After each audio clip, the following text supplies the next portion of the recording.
If somebody's overwhelmed, they're going to feel all the emotions at the same time. The heart is beating fast.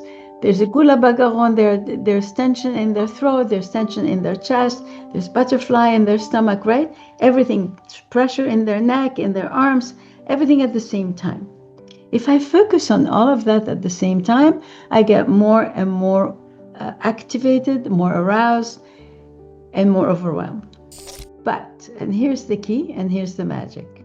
If I only take one sensation at a time, my heart is beating fast, I focus on it, that's all I need to do. It's amazing. Neutral awareness, non-judgmental, non-critical, just focusing on that sensation, my body, the healer, by itself will bring a release.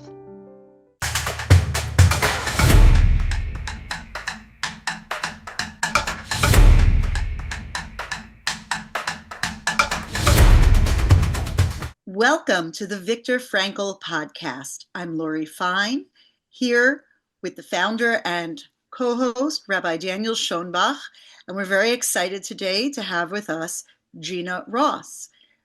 Ms. Ross is an author, most recently of October 7th, A Call to Action for Israel, Jews, and the World. She's also a licensed therapist and the president of the International Center for Trauma and Healing. Welcome. Thank you. Thank you, Laura. Gina, we're so pleased to have you with us today. And I wanted to start by asking you about your newest book, talking about Israel. And when your subtitle is, it's an opportunity for repair and redemption in the 21st century. Tell me more about that and why that's the focus of your book. Okay, so thank you for first of all for mentioning the book. The trauma technique that I teach is based on somatic experiencing. And actually, the whole concept is that we look always at the potential for healing more than the crisis part of it. Like, what can we get out of crisis times? And we look also as the healing of trauma as an opportunity for transformation. And here, the difference is that we're bringing it to the collective level. We're talking about not only Israel, but really the world, like the title is saying, the Jews all over the world, the Jews in Israel, the Israelis, and also the world that has been involved, as we see, extremely, extremely involved with us and with Israel and what's happening there and with the Jews. So it's also very much based on the concept of reenactment, that trauma that is unhealed or reenacts is getting repeated. And that means that it's going to keep repeating, and it can repeat centuries later, decades later. Here we see again, just mere 80 years ago, 80 years only passed, and we have it again. What do you mean by 8 years? 80 years. Since 80 years since the Holocaust, 80 years since the Holocaust, yes. And that it repeats itself, and it will keep repeating itself until it's resolved. And so instead of looking at only at what's happening, this amazing explosion of anti-Semitism in the world that is extremely disturbing, instead of looking at it like, oh my God, here we go again, it's going to be another Holocaust, I'm looking at it from looking at all the signs of possibility for transformation that I've noticed over the years, and also from that concept that when there is repetition, the repetition happens with kind of an unconscious drive to try to heal it. The repetition is that, okay, let's work it out in a different way. So I took the different elements that were involved in the making of the Holocaust, and where are they now? What's happening with all of these parties right now? And where were the transformations that already happened in the last 80 years that could predict the possibility of a very different denouement, very different ending than the fear that we have of another Holocaust. So that's where it comes from, this kind of philosophy, from this kind of approach. In your approach, it's the Jewish people as a whole or individual Jews? Who is the one being transformed? Oh, actually, I was inviting the world to be transformed. And of course, the Jews only as part of the world. This was really an opportunity for redemption. And when I'm talking about redemption, I'm talking here's another opportunity where exactly the same energies are coming up again in a very global way, in a very deep way, in a very pervasive way. And all of the parties that really messed up during the Holocaust have an opportunity to do something completely different, to repair what was done by really struggling and fighting and conquering anti-Semitism. And through that, they can get their redemption.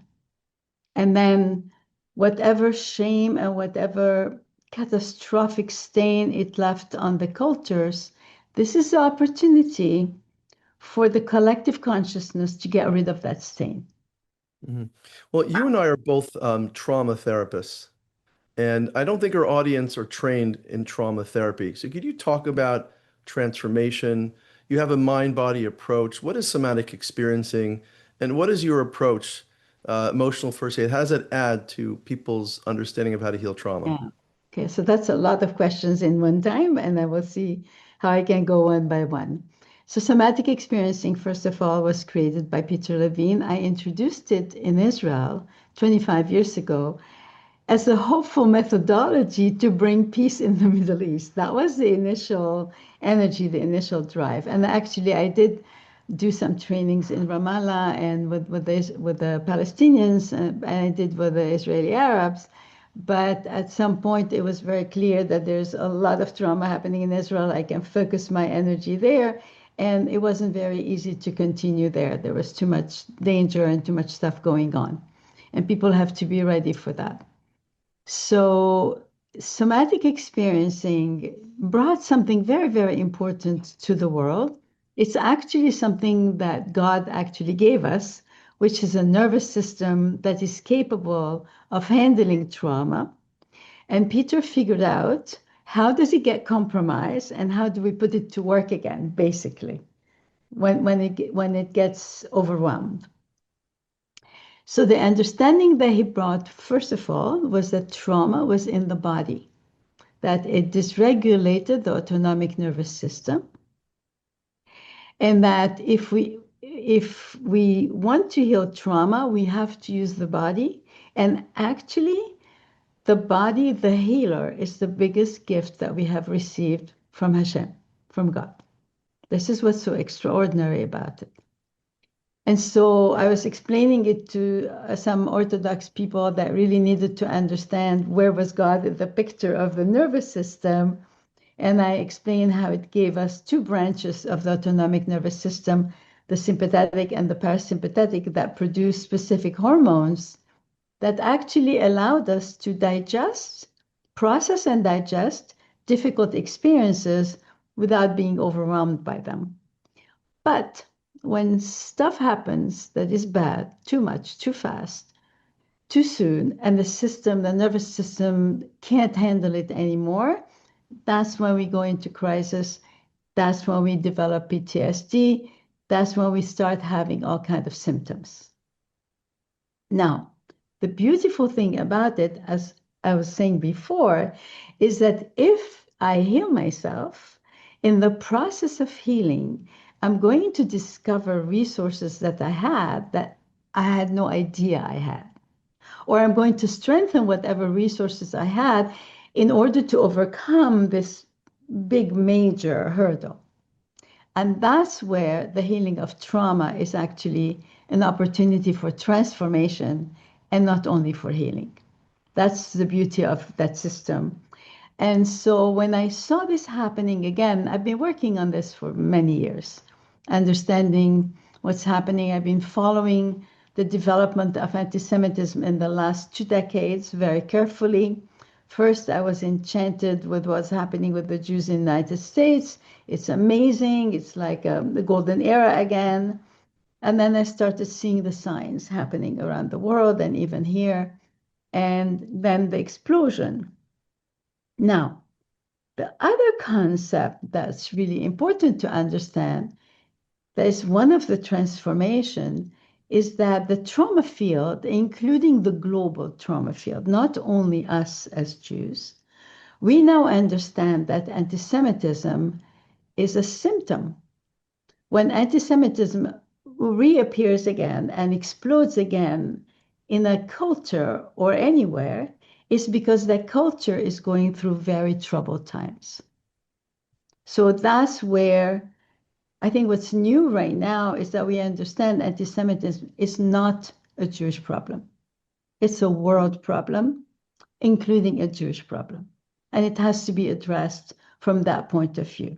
And I think that's what's so extraordinary about it, is that how could we think like that during the Holocaust? It was impossible, right? There were no means whatsoever to get to that point or to even dream of that.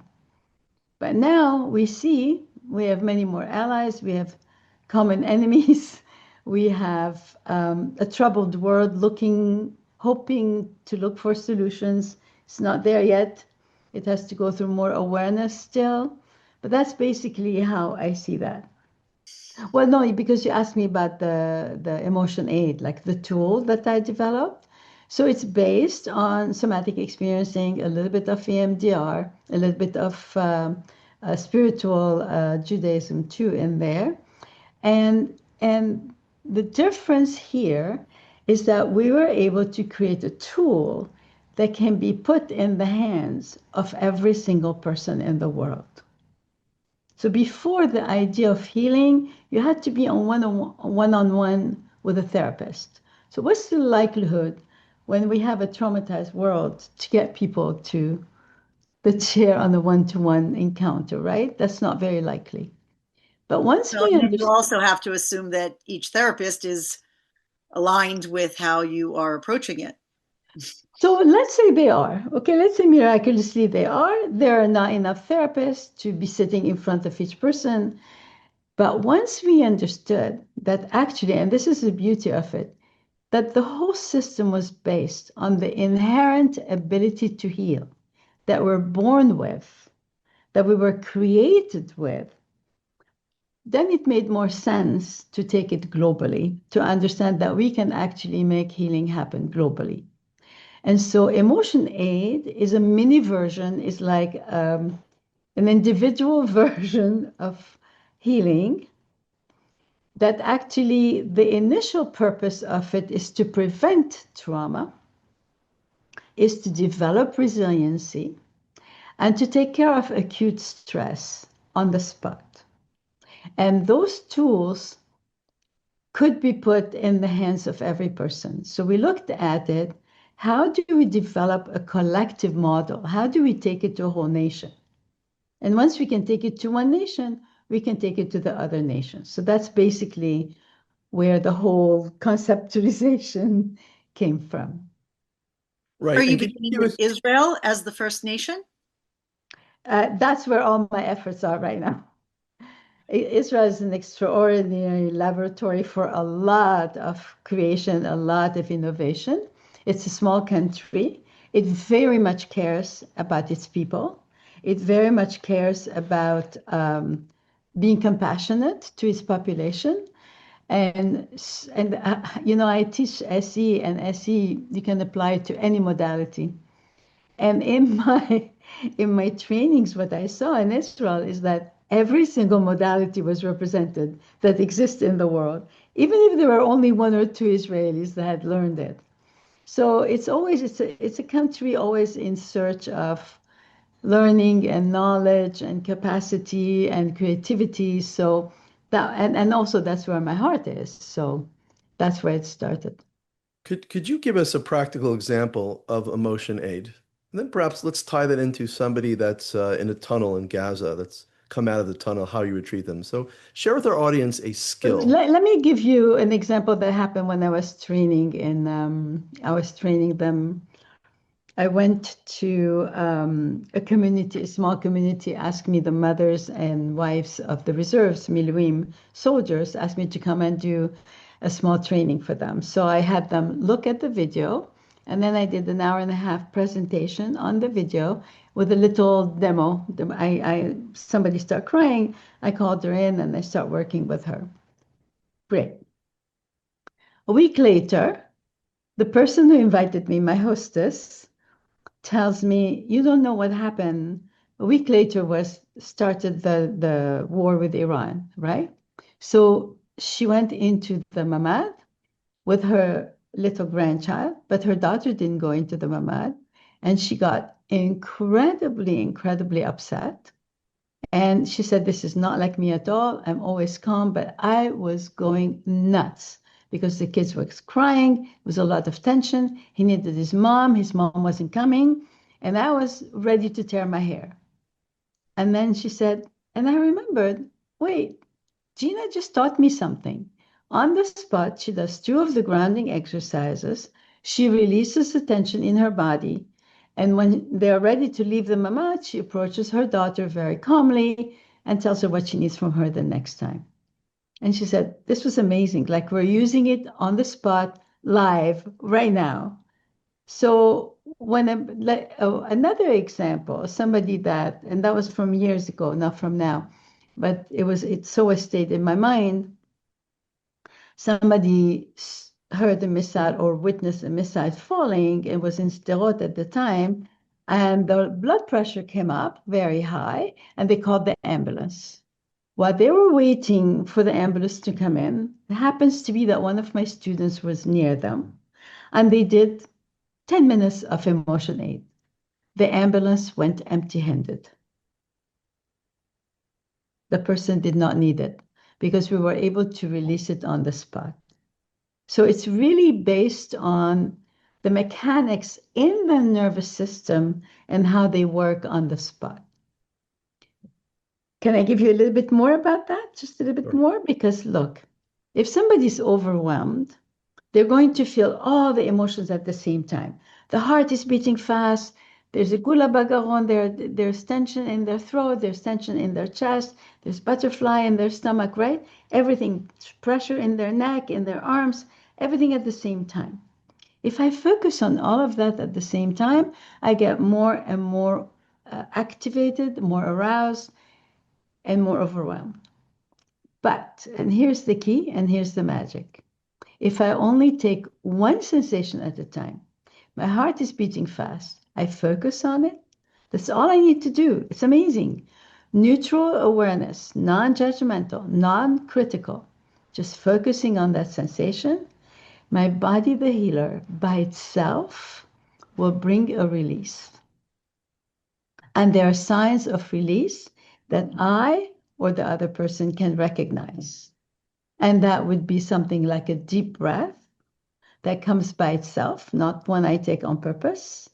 It could be a yawn, trembling and shaking, slight trembling and shaking, heat wave, warm sweat, gurgling of the stomach, and goosebumps. Any one of those, it's actually my body releasing that energy. That's coming from the stress hormones. And so I go to the next session, sensations, and the next sensation, and the next sensation. And then I finish all the sensations. I think about the missile again falling. If there's any more charge coming up, I deal with it until there's nothing left. And then I'm done. I digested it. My body was able to process the event the way it was designed to do. Let's remember that. But I just gave it the opportunity to do it on the spot. So it's something that you can use on the spot, anytime, anywhere. Young and old, adult and children, professional and lay people, it doesn't matter. You don't need paper, you don't need pen, you don't need computer, you don't need a phone, you don't even need a quiet place. All you need is to have exercised ahead of time what I call your emotional muscles. To know how to work with your own nervous system, recognize the beginning of activation, and mamash on the spot, discharge it. Let's talk about somebody that came out of a tunnel after having been there for 1 year. or 2 years for that matter. Oh, we're talking about our hostages. Hostages. And Yeah. everybody around the world is wondering, how do you help somebody release that severe amount of trauma?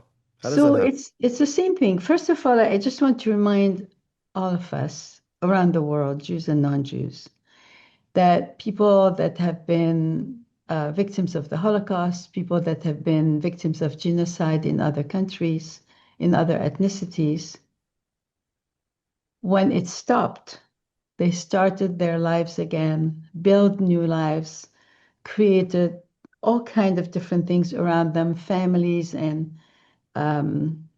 whole generations ahead of them. So what you cannot forget ever, ever, is that the healing vortex, the capacity to heal is always there. Now, the more they've gone through bad stuff, the more I need to do release. So whenever an image comes up, or a memory comes up, or a thought comes up, or a feeling comes up, or any symptom, because of course, if it's in my nervous system, the symptoms are also going to be in my body. Any one of those shows up, I take it to the body, one sensation at a time, and I release it. What they weren't able to touch is their deep core essence of healing vortex and the nervous system that we can always go back and bring back again. Now, these people survived 2 years. They already showed us that they are incredibly resilient. They already showed us many of them actually are talking about having become more spiritual. And spirituality has helped them cope and see how they can manage the everyday awfulness of that situation. So when you work with this, honestly, your belief in the healing capacity and your belief in how God designed our nervous system to cope becomes stronger and stronger. And when people have been so traumatized that that belief is pretty much buried down, our job is to hold that belief for them and to allow it to work out again. Very interesting.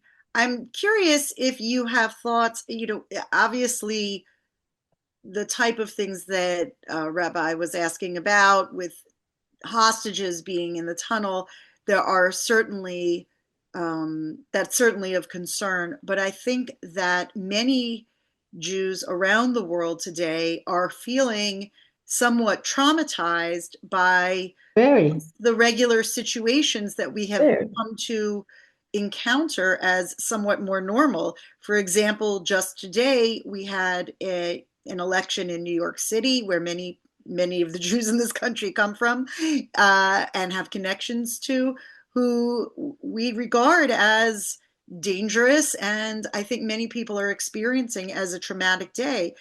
Similarly, you have students who are on college campuses.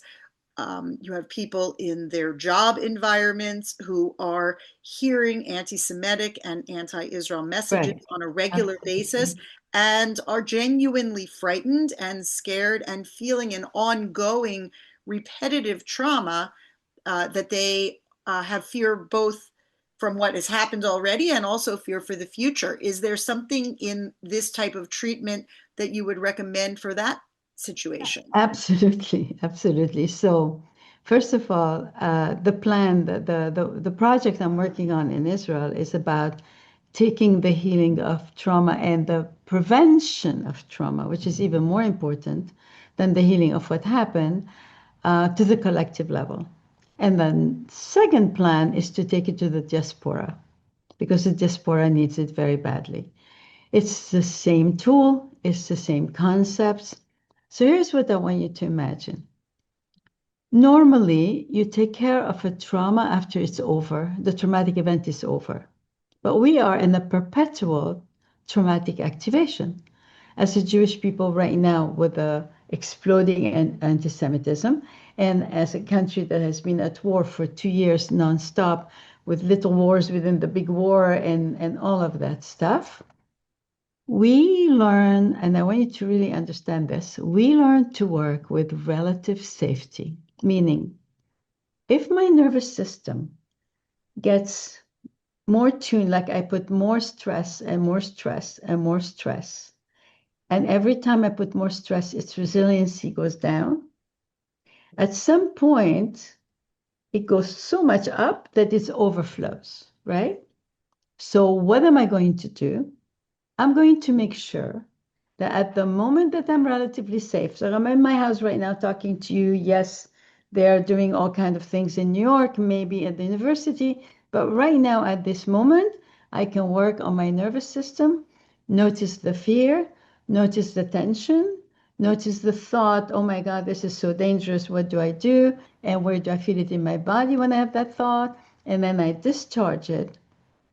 What did I do? I diminished the arousal, the activation. So my intent is to brush my nervous system every day in such a way that I go back to homeostasis as often as I can. When I go back to homeostasis, that means my capacity to handle difficulties is much bigger, much wider. And why is this crucial right now? This is not a luxury for the Jewish people. We are at a time where we need every ounce of our creativity, of our smartness, of our ability, of our spirituality. And if we are messed up by the trauma vortex, that's not going to happen in the same way. So my desire right now, and we can do it very easily. We can do it like 500 people, 1,000 people on a Zoom call at a time. And we have tons of people trained in the method. I can get to 50 people to go on the road just right now immediately. That's not an issue. The capacity to, is just having the Jewish federations and the big synagogues and the Jewish organizations understanding the need for it and what is available for it. This is, I think, is the most important thing to understand. And because it's so organic, is because we have that capacity. We're actually counting on the fact that we have it. Then it's not something that needs to take a lot of time. It just needs practice. You practice your emotional muscles the way you practice your physical muscles. You lift up the weight. Instead of lifting up the weight, you're checking your nervous system from time to time. You're noticing when it's charged. You're emptying, you're allowing it to release, giving it time to release. Go on to your day, do all the action that you need, come back again, check your nervous system, and then you start becoming aware. You catch something way before it becomes a big thing, and then you never need to go into the trauma vortex. Let me give you one example that when I heard him, I was like, my heart swelled. It was a young man, a soldier, that I had met in New York before COVID, and I gave him 1 hour, and I don't remember what I did with him. His name is Zvi, and 2 weeks after October 7th, he calls me to Los Angeles. Gina, I need to talk to you desperately. So what happened? He said, I was fighting Hamas in Be'eri. Me and my unit, we saw horrible stuff. We started getting very upset. I took my unit. We stopped somewhere. I used your technique. I taught them your technique. And we got up ready to fight again without being traumatized. And he sent me a testimony of it. And that's why right now, several of my students who are commanders in the Reserve Army are teaching it to the soldiers in the Reserve Army. And they're saying it's unbelievable something so fast, so short, can work so well. That's amazing. Are you connected with Tzahal? Are you connected on a larger level with the Army to present these tools? I'm very connected with the Reserve Army. With the Tzahal, with the Sadir Army, with the regular army, there's much more of a bureaucratic stuff that needs to happen.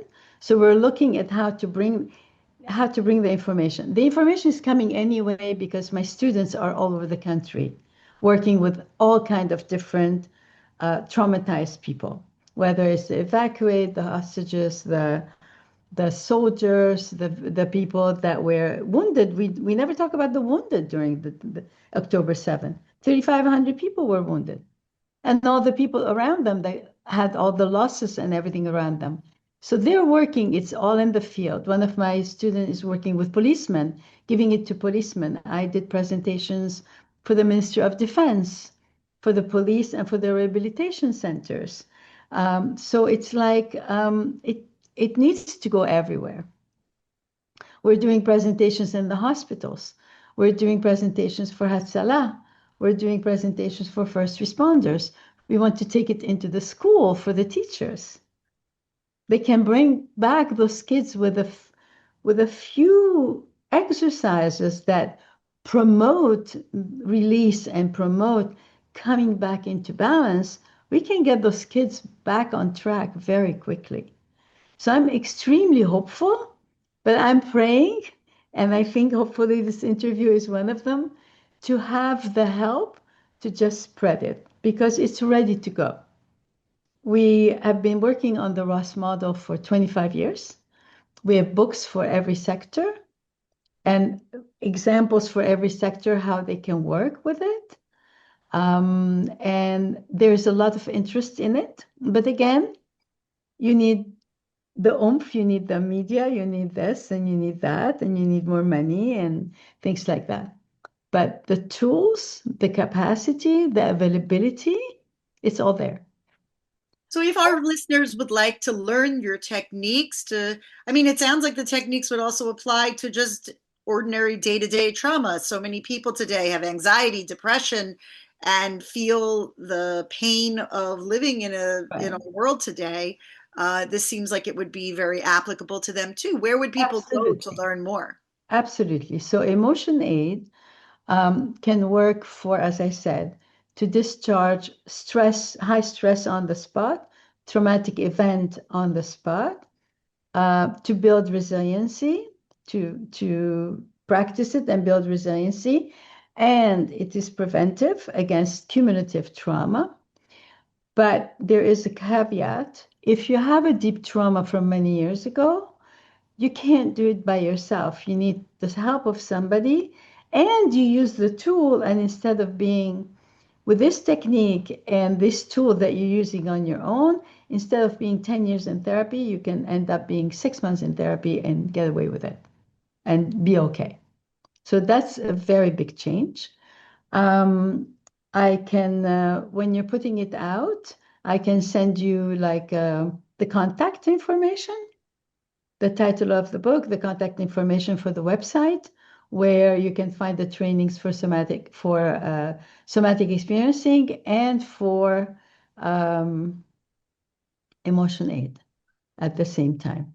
So the information will be available, and you will have the link for the video because it was given for free for the whole world to use in several languages and with manuscripts, and one for children with a puppet, with a ventriloquist and a puppet, specially done for children. So all of this has been available. We made it available. ITI, my institute, made it available during COVID because we felt that the world needed it. It was designed for Israel in the beginning, and then it's gone everywhere. We're going to end up having the video in many languages. Right now we have it only in English and English with Hebrew translation, and all the others are audios in the languages that I speak. And then now with AI, we're going to have whatever your heart desire. Everybody can use it. And that's really what we need. And by the way, here's the win-win situation, is that for us to be safe, we have to help everybody heal their trauma. So it's totally win-win. Nobody loses in there.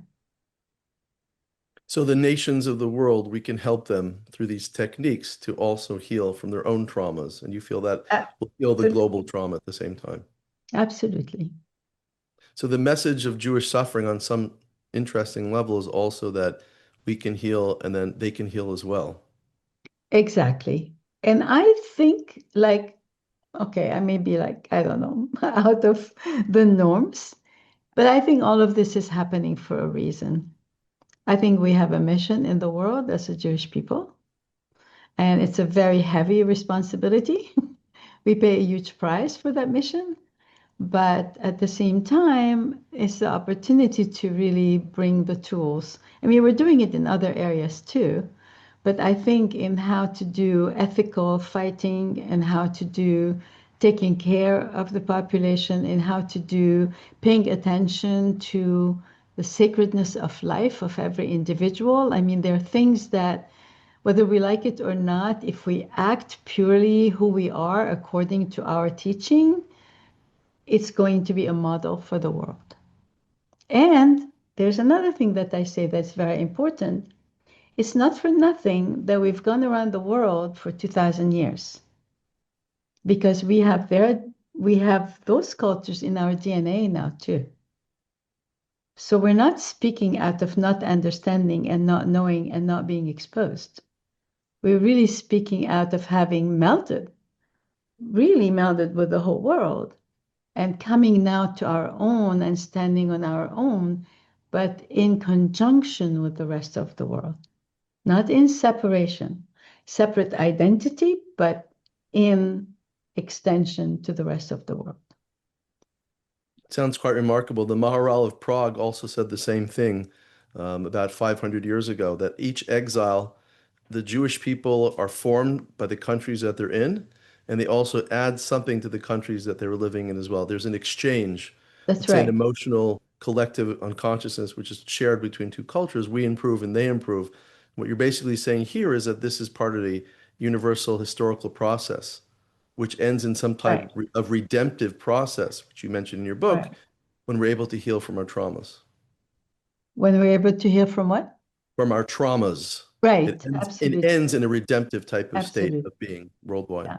Yeah. That's how we can bring the redemption worldwide. And I don't think we're having a choice. I think that whether we like it or not, we have to do the job. And for the Jews that are still reluctant or thinking that they can escape that responsibility, I have news for you. You will not be able to escape it. The earlier you join with a very strong sense of identity, and the more you base it on the legacy that you've received throughout the centuries and the millenaries, and the more you'll be able to contribute and belong to the rest of the world. It's like the opposite of what we think. Right. So, Gina, any last words for our audience that are looking for information, how to heal trauma? Any last thoughts you have for them? What's the first thing they should do? There are many techniques. I'm not a guru of only one technique. I'm a guru of anything that works. Find your own way if you need. What we give you is really with all our heart. It has been researched. The technique works. It does require practice. Nothing happens without practice, but it's an easy practice. It's not a very demanding one. But as everything, it requires a certain discipline, a certain drive for it. But I think the most important thing, and you said something to me one day, Daniel, about Viktor Frankl's work and the importance of meaning. I think anybody who joins something like that, it's unavoidable to find meaning and purpose in their lives. And that is the true maximum healing. Well, Viktor Frankl called the ab maximum motto is Mhm. that we heal trauma through finding meaning in life. And I Right. would agree with you very much so. I think what you've done in your work is you've taken meaning as part of it, but you've shown people how to practically discharge the nervous system's retention of the traumatic experience. I don't think that was understood fully in earlier psychology or earlier psychological methods. I think it's quite innovative, of what Peter Levine noticed and what you've taken to the next level. I wanted to add something to what you're saying, because I think you had that question one time when we talked about things, and meaning and spirituality is the biggest resource that human beings have to heal trauma. And this has been also been confirmed through research. However, if the nervous system is dysregulated, the requests, the demands of spirituality can be too heavy and not help at all.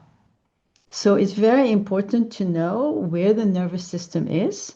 And I think it's very important for clergy all over the world to understand when they are requesting something from their people, where they are in terms of their nervous system. If it's totally dysregulated, they cannot cope with those requests, and then it becomes a source of shame and difficulty. At the same time, as soon as the nervous system is a little bit balanced, meaning and spirituality, there is nothing as powerful. There's no other resource as powerful. So just to understand how body mind come together and impact each other in terms of either weakening us or strengthening us, empowering us. So it would be helpful to have rabbis and others give a Devar Torah, but at the same time do some somatic experiencing with their congregation as well. It would seem to answer both the mind and body parts of the So I equation. have the only one I didn't finish is the book for the clergy, but the main chapter that's important is already written. So it's something where we actually see what the clergy can do for their congregants in terms of understanding about trauma, how they can facilitate that. Fantastic. Gina, thank you so much for joining us. We hope to have you back in the future. Thank you very much.